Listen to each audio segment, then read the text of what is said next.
Hello, everyone, and welcome to How to Father, a podcast on the amateurness of being a dad.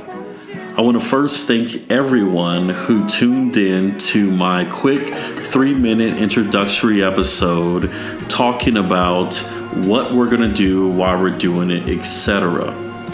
But on this first actual episode, I want to really dive in and let you guys know who I am, why the way I do the things I do, the way I think, and in a sense, why do I father and parent in the manner that I do.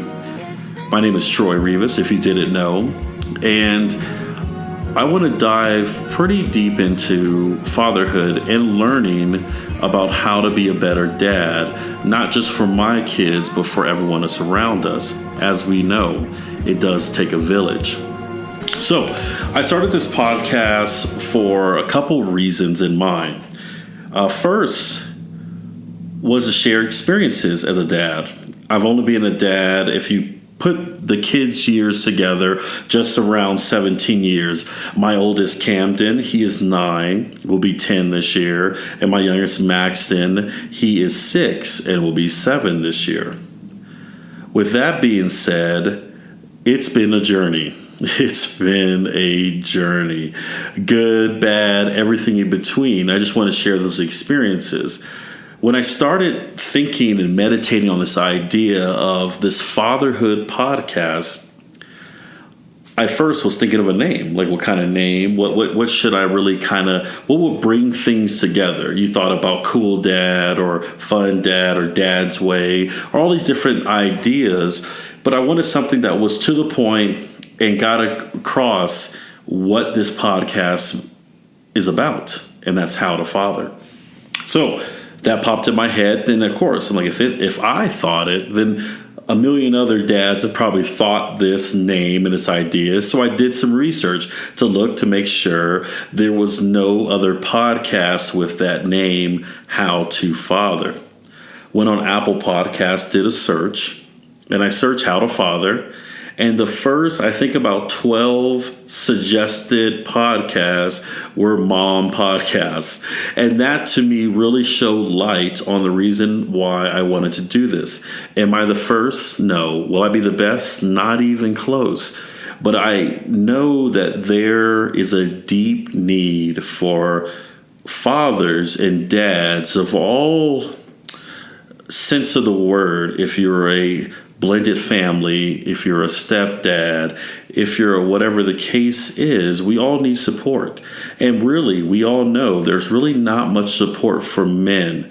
I just finished organizing a distinguished gentleman's ride that benefits men's mental and prostate health. It's put on by the Movember Movement out of Australia. It's a worldwide event. And this year in Albuquerque, this is my second year as a host, but this year in Albuquerque, we surpassed our rider numbers and our donation numbers, which was great. But still, at the end of the day, with these big grandeur events, men are still lacking a lot of support. June is Men's Mental Health Awareness Month, and a lot of people don't know that. And when it comes to fatherhood, manhood, this was one of the main reasons why I really truly wanted to start this podcast, was support, not just for fathers across the world, but support for even myself. So let's dive into me, Troy, who I am.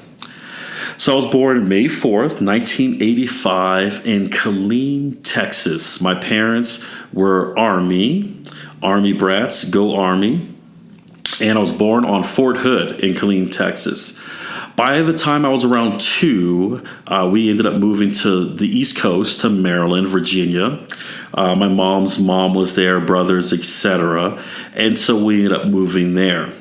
I do have 3 siblings, so it's 4 of us total. We're all a year apart. I have Bianca, who's just below me. 2 years away is my younger brother, Corey. And the youngest is my baby sister, Nicole, who, congratulations, just had her first baby with her wonderful husband, Terrence. And I hope to have him on the podcast at some point. With that being said, my dad ended up leaving not just my mom, not just our family, but majority of his family around the time we were 5. And for the longest time, I really didn't understand why or didn't know. And so I was raised by my mom, single mom, a tough, very tough Army military mom, and my grandma and my grandpa and my uncle, and I had a lot of other people around, but I never had a true dad that was constantly there.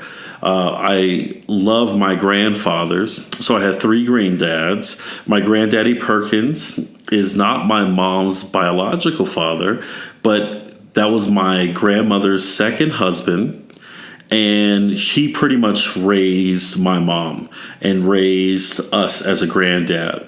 My granddaddy Johnson, who passed away last year, was a wonderful man, and that was my mother's biological father, and he had a part in our lives as well. My granddad Rivas, who lived in El Paso, was my dad's father, and he was a part of our lives as well. With my uncle Albert and my uncle Marcel, they kind of had their own little part in having that male fatherly role in our lives. But more so my granddaddy Perkins. He was the one that was nearby, always seeing us. We went to church. We did a lot of things and taught us a lot of things. I remember him picking us up in a old boxy Nissan Pathfinder all the time, and I loved that SUV. If you're familiar with the Pathfinders, the back doors doesn't have a traditional handle. It's in the doorway, kind of halfway up. So as a kid, you're like, oh, this is so cool. And then my granddaddy Johnson had a Ford Probe, and they had some funky, quirky things with that car. But the thing I remember the most about that Ford Probe was how the seatbelts will automatically lock you in the car. So again, as a kid, you're like, whoa, this is so cool. And so things like that, and of course a very stern mom, always kind of kept me in a pretty good check. The thing is about growing up in Maryland, about seeing all my friends and family having this family experience, mother, father, siblings, etc., or even if they were a solo child. I always had, but it wasn't very often, those moments of, man, I wonder what it would be to have a dad. Because I had so many other influences around me, and I didn't understand why he left, but for some reason he did. The thing that there's many things why I cherish and love my mom. But one of the main things, she never used that as an excuse. She never said, well, you're acting like your dad, or if your dad was around, or only if you had a dad, or well, your dad is X, Y, Z in a negative way. Every time a Duran Duran song came on or something of another, she always said, oh, your dad used to like that song. And I'm like, why do I even care about that? He clearly isn't here. But she never built up this animosity or this hatred or their angst or this anger towards, in a sense, who my dad was. So we grew up in Maryland, Greenbelt, Riverdale, Bladensburg, PG County, Maryland, which is just north of D.C., just south of Baltimore. And our family was all around. We had family in Montgomery County, Calvert County, and my grandmother was in D.C. proper. So we had so many experiences. If you're familiar with the East Coast, everything's very close. If you're familiar with Washington, D.C. itself, a very diverse city. You have the best museums in the world, the Smithsonian's, you have the zoo, and all that stuff was free. As a parent now, we love to see half off, or kids under 6 are free, or 8 are free, or 12 are free, which that's very rare. But we like the free or the half off type of things. Airlines were talking to you. But at the same time, my mom, who worked so many jobs by herself, even though we had support all around us, everything laid on her. She made a point to make sure that we were either at a museum or were volunteering, cleaning up the Chesapeake or the Anacostia River or whatever, planting trees, doing this, doing that. And she always made it a point for us to do things that increased our imagination with the world, being around diverse people. There was the Powhatan tribe in Maryland, and we used to go to the powwows there, and I loved it. I absolutely loved it. When you had any kind of Puerto Rican or Dominican festival or fair, we were there. A Greek festival, we were there. Any Chinese New Year, whatever the case was, she made a point to have us there. And as a parent, we know most of these festivals are free. Sure, you pay for your food or whatnot, but most of these events are free. Pack some sandwiches type of thing. And that's what we did. So growing up in Maryland, I was there till I was about 15 years old. And I remember my childhood very vividly. I remember the first day of kindergarten. I remember to acclimate us at Phyllis C. Williams Elementary School there in Upper Marlboro, that we had a ginger man, catch the ginger man, the whole catch me if you can, catch me because I'm the gingerbread man. And so we read the story, and we went around the school to familiarize ourselves, a little 5-year-old, 6-year-olds, about where's the gingerbread man. So we make it back, and the gingerbread man, of course, hides in the oven. And this is the little toy wooden oven. They turned it on, and then we took our naps. We still had naps in kindergarten, and we wake up, and the gingerbread man was cooked. And I remember the first time in my life where I sat there and was like, these guys are bamboozling me, because it wasn't the gingerbread man that came out. They handed us all animal crackers. I mean, they could have used like ginger snaps or ginger cookies or golden grams or something like that. No, it was animal crackers. So I started getting a very pessimistic mindset towards teachers at a very young age, knowing that the gingerbread man was Brahms animal crackers, and we all know that's not the case. But I have a very strong, vivid memory of my childhood. Prior to 5 years old, when my dad left, I have memories of my siblings, of doing things, but I have zero memories of him. So as we grew up through elementary, through middle school, and right before I went to high school, we were at Camp Moss Hollow, which we just looked up yesterday, my siblings and I, saying, wow, is this camp still around? I'm surprised it didn't get shut down or whatever. It was a rowdy place there in the Shenandoah Valley in Virginia. And so we were out there to like a 2-week or week camp. I don't know, it felt like an eternity. And my mom was in New Mexico for a conference, and she was sending us postcards. This is the day of postcards. No text messages, no selfies. Like, here's a postcard. We got postcards of balloons, hot air balloons, and the tram and all this stuff. And it was cool. And I remember the last postcard she said, kids, this is where we're moving. This is where God has put on my heart for us to move. And if you are myself as the eldest, I'm already kind of getting to that teenager kind of I know everything stage, and I was very upset, very disappointed. And a lot of our family members were that my mom was moving us cross country to a unknown land in Albuquerque, New Mexico, in order to fulfill this vision that God gave her on top of the Sandia Mountains. So that move happened. We ended up out here. We stayed in Nebraska where my uncle's at, western Nebraska, worked on the farm. And we used to go up to the farm all the time, and that was awesome. But we ended up in New Mexico, and the setup that she had for housing and for employment actually didn't work out. So about the first 2.5 months in a very foreign place, my mom and her 4 kids were in a homeless shelter. And at the time, I was, of course, very upset. We had our own house. We were very comfortable in Maryland. We had our friends, our family, crab. We had all kinds of stuff. And now we move across country and our stuff's in a storage unit and we're sleeping on a cot with 100+ other people in this gymnasium in this homeless shelter. And as a parent right now, I cannot imagine the thought process that was going on within my mom. I can't fathom what the fear, what the anxiety that she had during those few months.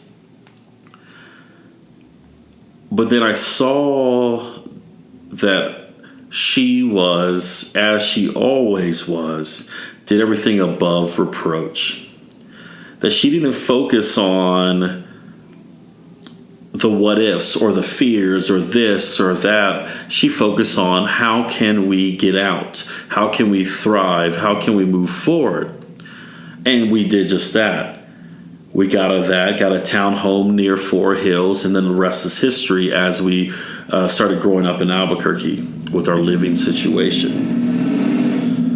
But at the same time, in the back of my head, I always thought, what about my dad? Wonder what this guy's up to. I mean, clearly, he's not in a homeless shelter with us. Clearly, he's not struggling with us. Clearly, he's not doing all these things. But usually, my mind, just like my mom taught us, don't focus on things you can't change. Just focus on things that's in front of you that you can. I can't change the fact that he was never in our life. And so that never really was part of the forefront of my mind. So we went to a private school called Cornerstone Christian Academy. We all graduated high school and all that fun stuff. And then it's like, what's the next step? We were part of the Sandia Church of the Nazarene. And Nazarene is a Christian-based church. And at that time, God put on my heart that I should focus on youth ministry. And so I did a lot of praying, a lot of everything. And I went towards youth ministry. And I became a youth pastor for the Sandia Church of the Nazarene. And my heart towards the youth, in a lot of ways, middle school all the way up to high school, and then some of the college-age kids, really kind of put a true heart and love for kids. Also, at the same church, I was a preschool teacher for their younger kids. And for a time, I ran a college campus house. So as a young man in my early 20s, I was watching young ones, raising, in a sense, the youth in our youth group. And then I went home and I was a peer to kids at my age or some a little older who were in college. So it was a lot put on my plate. But as my mom always raised us and showed us, like, just whatever you have, hold on tight to it and work through it. Focus on the solution and everything instead of the problem. So I was a youth pastor for 6 years. And then it was a time for me not to be. It felt that my life in general versus the life and the understanding of church. And I am not an atheist. I'm not anti-established religion, nothing like that. But the views that I had and the idea of philosophy that what Jesus was raised, this love everyone, all this other stuff, we are all blameless. We all fall short. was kind of my thing. I was in the YDDC, which is the Youth Detention Center here in New Mexico, so the youth prison.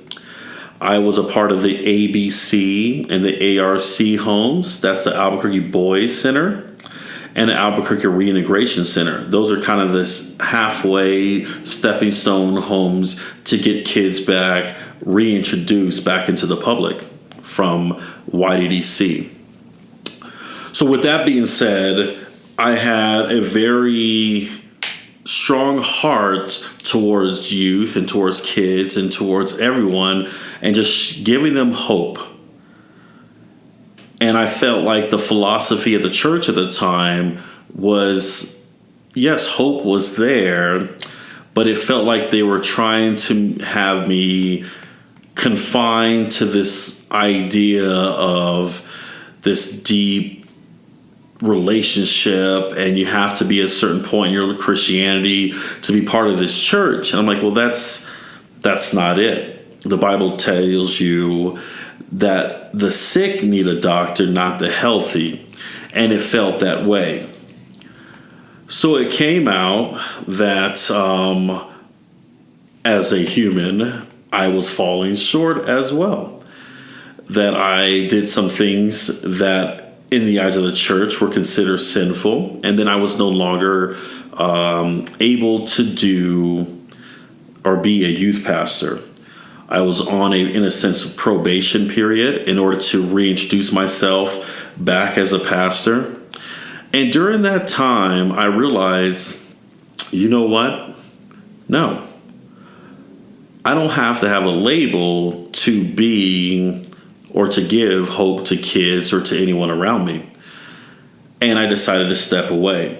And if you truly want to hear a deep, dark understanding of why, let me know. I'm an open book. I wouldn't mind letting you guys know if it's a phone call, meeting up for a drink, or something of that nature. So when I got out of youth ministry, I became a real estate agent. And to this day, I am a realtor as well. I'm actually finishing up my continuing education courses to renew my license for a third time, meaning I've been in real estate for 9 years, just under 10. But with all that, with growing up on the East Coast, under a single mom, with my life here in New Mexico, and of course these are very cliff notes, very short jabs of who I am. Ruby and I became very blessed to become parents. Camden Michael was born in December of 2013. I remember when we found out we were pregnant, we took some friends out to dinner because they found out they were pregnant. So we're talking all this other stuff, and we're like, well, how did you find out? Blah, blah, blah. We're so happy for you. Can't wait. And then Ruby will say, well, I have the same symptoms. I feel this. I feel that. Okay. We went to Elephant Bar here in Albuquerque, which today I found out is closed down, which is sad. They had great cocktails and a good chicken jambalaya. But anyway, we found out, okay, let's take a test. I have an extra test. And lo and behold, Ruby was pregnant. And if you want to get truly deep into it, Ruby's dad was very involved in the church, as I was, same church. And then when I left the church and when I was still kind of being reintegrated back in the church, they did everything in their power to separate Ruby and I because of the idea of being unequally yoked in the eyes of the church and God, etc. And long story short, clearly, you know how babies are made. Babies were made. And her dad and I had a very rigid relationship to that point. Before I left the church, things were good. When I did, I was pretty much everything wrong to the world, and he did everything in the power to separate the two of us. But the power of children, the power of the innocence of a child,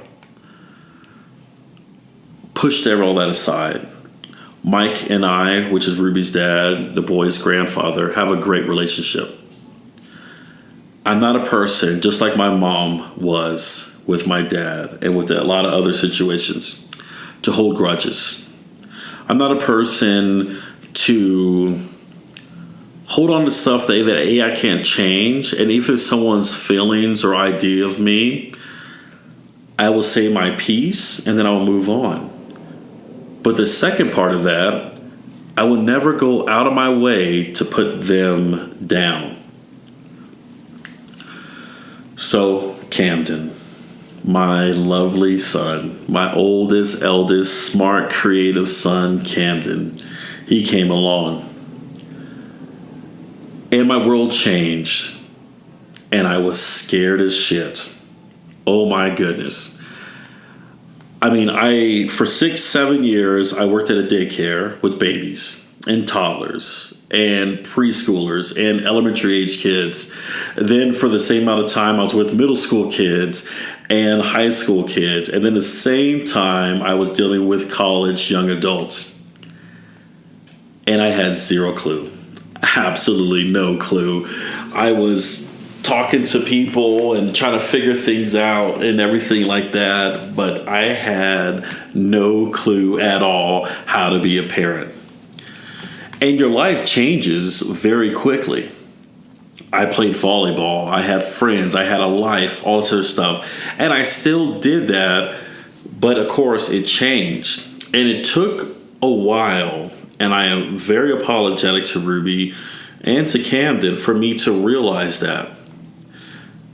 I was still playing volleyball 2-3 times a week at night, the most vulnerable, active time of a baby's life. And as I was fearful of being a dad, imagine the pressure that was on his mom. And I didn't see it that way. I was very selfish in the way I felt and the pressures that I had or didn't have and everything else in between. And so for that, I am sorry. But we live and learn as dads. We live and learn. There has been nothing more beautiful than seeing your kids smile. There's nothing more perfect than coming to you and knowing they're safe. There's nothing that truly really kind of makes the world that much more just beautiful than knowing your kid, your son, your daughter, knowing that they can count on you no matter what. So Camden, 3 years as a dad. I mean, I'm learning, and we're doing everything and watching videos, reading books, doing all this other stuff, and still having not a clue. And then Maxton, my youngest, 3 years later, 2 years and 9 months exact, actually. They're both first of the month babies. He came along. He was a New Year's Eve baby, which was funny. And I commend Ruby, mama, that she had both kids all natural. I couldn't do it. I teased that like childbirth is like the man flu. Yeah, because we're babies. We all, let's be real. Us men, we're soft, we're babies. We can lift a bunch of things, we can bench a bunch of things, but as soon as we know we can be comforted, give us a blankie, a warm blanket, cold glass of milk, and a teddy bear, and we're there. 100%. I don't care who you are. But Max came along, and it's funny the contrast between baby one versus baby two. Baby one, I mean, you got the diaper bag, you got the stroller, you got headlamps and toolboxes and all kinds of stuff. 50 diapers, the wipe warmers, you got hand sanitizer on tap, you got the right all natural sunscreen, you got all the stuff. Baby number two, you just need like a slither of paper, a half a drink bottle of water or something, and you're good to go. You're good to go for a weekend. Because you realize 90% of the stuff that you have, you will never use. But Max came along. my perfect, beautiful little Max. He's such a brute. If you know me or knew me, when my college years, I had a little single-speed bicycle. I had a magnetic bear and a magnetic fox, little stuffy, on my handlebars. To this day, they're on my roof rack on my SUV. And I always said I'm going to have a little bear and a little fox. And the personalities of both boys are just that. Camden is my curious, mischievous little fox, creative little fox, smart little fox. Max is my strong, brute, resourceful, witty, very, very curious little bear. And so I have 2 tattoos. One, Camden is as a fox with a C on his shirt, and Max is my bear with an N. But as a father, I still, 2 times around, dad times 2, I still had no clue what I was doing. I still tried to really fake it till you make it type of thing, but I knew that wasn't the right way to be. So I knew that I had to surround myself around good men, good fathers, great moms, great mothers, great women, to really understand and to really learn. Because here's the other hard thing about being a dad. Well, I was raised a certain type of way, and this is how things should be, and it's my way or the highway, and I'm going to raise my kids how I raise my kids. And that's all fine and dandy if it's in the best interest of your kids. Not the best interest of you, but the best interest of your kids. If I said and got the perfect dream, I want a QB1, a point guard 1, I want to star this, star that, whatever the case is. But if my kids want to be in ballet or do poetry or do whatever, then I'm going to have the shirt on and they'll be the loudest fan in the crowd. Things really don't work out to our understanding of how we want things to be, because kids are their own humans. And when I realized that fact, that I'm not just raising a toddler, I'm not just raising a kindergartner or a young elementary kid, I'm raising humans that have their own feelings, their own understanding on life. And sure, I show them this foundation of how to live, but really, it's up to them to kind of figure out what they want to do, how they want to do it. That is one of the main reasons why I started this podcast. So my dad,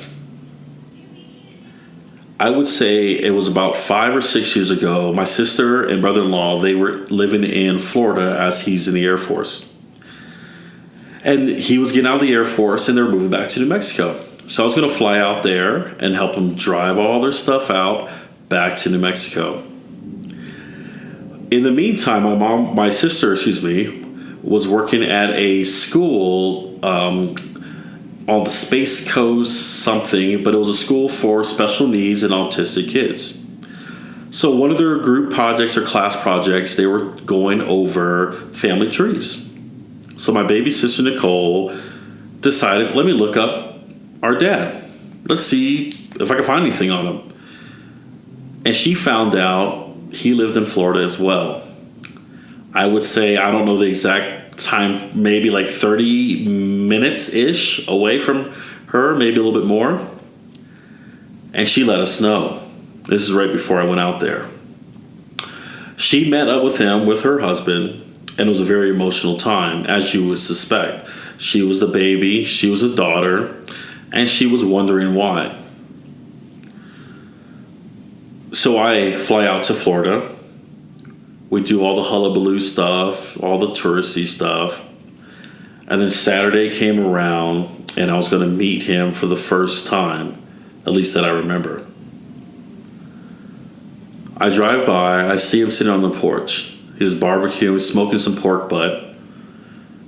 And I sit down in the car, I park down the street, and I said I could just drive away. I don't know this man. He doesn't know me. What you don't know doesn't hurt you. And at the time, I really didn't feel like I had hurt or anger. I mean, I wanted to feel something, but I didn't really feel anything. So I turned around, parked in front of his house, hopped out of the car, went and shook his hand.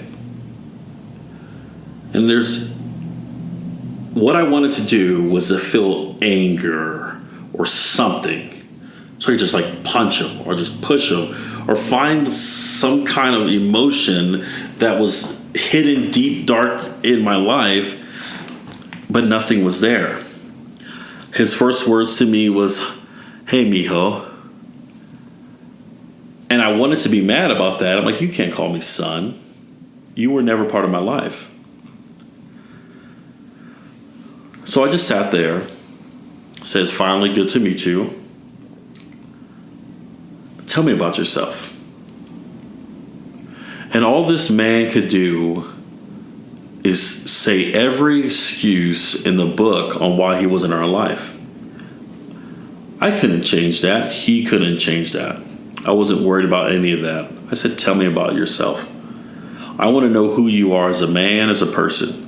I already know that you could not uphold your responsibility as a father to me and my siblings. That's already known. Stevie Wonder could see that clear as day. I just want to know who you are as a man."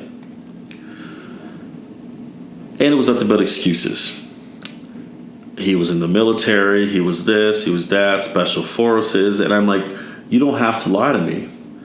Because I know how the system works. My mom had you on child support. If you're still in the military, you would either be dishonorably discharged, which I found out he was, and or you would be in jail because you weren't paying child support.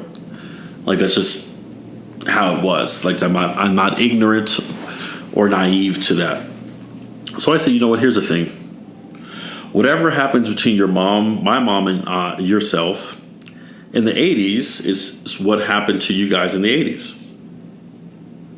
There is nothing that I could do or that you could do to truly change that or make right of that. But here's the thing. I am opening the door for you to be in our lives.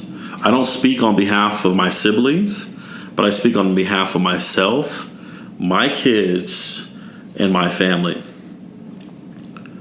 So you have two ways to go about it. If you'd like to be part of our life, great. If you don't, I guess that's okay too. Because again, you were never there, so what am I losing? So we sat there, we ate actually amazing pork butt, probably some of the best pork butt I've ever had. We had some good food, good time. We had a couple laughs, drank a couple beers, and then I left. And if you know me, or if you're a dad, I'm a decently emotional person, but as soon as I became a dad, oh my gosh, trailers make me cry. I am such a softie when it comes to like any Disney Pixar movies, any movies to do with parents, anything like that, or kids. If there's a song that comes on that has anything to do with being a dad or having kids or whatever case is, I am just weeping. And we'll talk more about this as we continue to go with this podcast with other guests and stuff and talk about different stories. But I'm driving back to Cocoa Beach, Florida, and the whole drive from Cocoa Beach all the way to Albuquerque, New Mexico, I felt absolutely nothing towards him. Good, bad, or ugly. Because my mom raised us that way. She never painted him in a bad light. She never did anything like that. But as a dad, you have kids. And we know what kids are. The most curious beings in this world. So one day this past year, we were driving to school. We always jam out. We're always listening. What song do you want to listen to? Whatever the case is. And we're just having a good time to set a great day before school. It's about a 20-minute commute from our house to the kids' school. And so Max, he said, "Dad, do you have a dad?" "Oh, yeah, I have a dad. Yeah, I never knew him. He was never part of our life, but I do have a dad." So is he our grandpa too? I was, oh yeah, he's your grandpa too, in theory, and left it at that.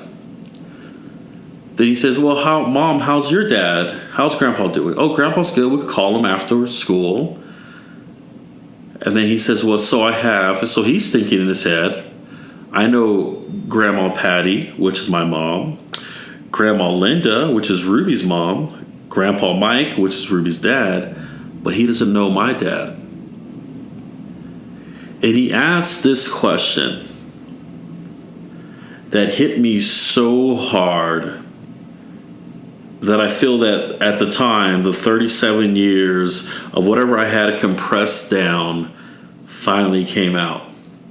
Because as a father, we love our kids. We want to see them grow and nurture and we want to nurture them. We want to be everything for them. One of the main things we want to do, especially as dads, is protect our kids. Protect not just in a physical sense, but in an emotional, spiritual, in an empathetic way. So Max said, why does your dad not want to know us along the freeway? And I completely broke down. I broke down so hard to the fact that why, not even about me, not even about my life, but look at my two beautiful boys. Why would no one want to be a part of theirs? At that time, I realized I never used the lack of having a dad to motivate me to be a better dad. I just wanted to be a good dad. And it took so much out of me that day, that week.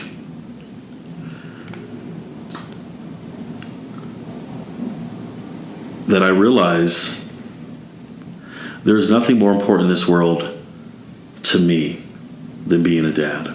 All the titles you give me, all the accolades, all this and that, doesn't mean anything. I have a curled mustache. I won Mustache American of the Year 2 years in a row from the American Mustache Institute. Shout out to those guys. I've won state championships throughout high school in volleyball, and basketball, and soccer. I've done so many things. We got third place in Hoop It Up, 3-on-3 basketball. I've done a lot of different triumphant things as a pastor or whatnot, all this other fun stuff. But at the end of the day, there's nothing more important than being a dad. There's nothing more important in my life than raising my kids. And at that moment, I realized, how could someone not want to be that? We live in a world that it's sad when people come to you like, oh my gosh, you're such a good dad. Like it's an anomaly. And sadly, it is an anomaly. There's amazing dads out there. The school that I go to, the kids go to, we compiled a dad group, and I'm going to get a lot of them on here, that to me shows, my goodness, like there's so much I can learn. There's so much I could be better at. But I'm so happy to be in such a community with so many amazing dads out there. But then I see on the other side, so many dads are just very lazy or haphazard or not even a part of their kids' lives, like my dad was to me, that really truly never affected me at all until my own kid asked me that question. So at that moment, that time in my life, I truly, truly, truly made sure that at the end of the day, I don't want to be just a better dad for my sons. I want to present a better dad out there to the world. I want to show dads that haven't really been in their kids' lives for whatever reason, that it's not too late. Dads that are in their kids' lives, like myself, that we're still learning because we honestly don't know shit.